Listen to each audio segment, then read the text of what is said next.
اعوذ بالله من الشیطان الرجیم. بسم الله الرحمن الرحیم. دغه د امام علی نقی علیه السلام زندان د دلسم مولا دی جای که امام علی نقی علیه السلام به زندگی تیروله 12 سیډه پوری د مکمل سرنګ وتلی دی. دا ورته بهار طرف نه لیاره دی. دا بیا د زندان د پاس سیډ طرف نه وکسي دغه دغه کړي دی د سیرشندانو تر پرې خلی دی رڼا دپاره بلکل ځمکې کې سرنګ والی دی ډېر عجیبه غونته کې دی. خلی خلی څه وړه مخکې بس څه عجیبه هغه دی درشه سجاده بهاره سیډه پورې دی که تیاره دی ټوټه ډېره یو حسین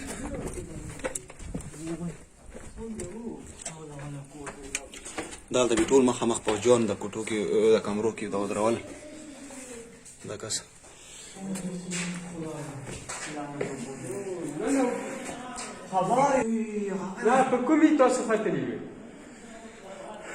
دا اوکسه دغه ټوله واړې واړې کمرې دي دا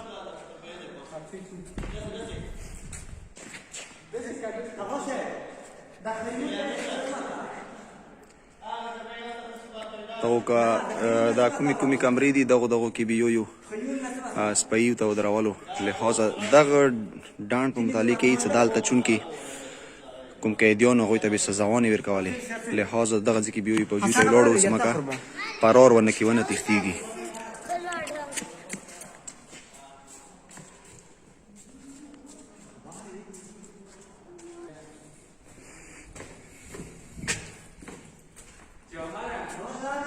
چېرته لاړ وی؟ اوهو نه دا دی دا کومه دی دا زندان دا زندان دی. الله اکبر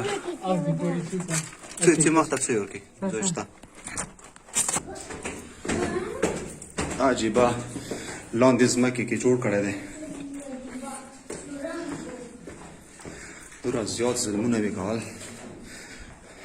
خپل زمانه کې ډېر زیات ظالمان تیر شوي دي.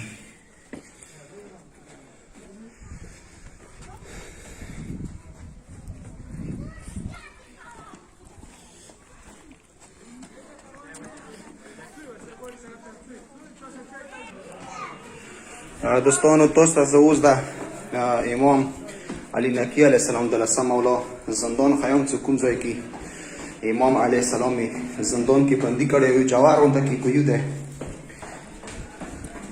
چې هغه کې به امام زندګي تېروله واقعا ډېر جوار ځای دی.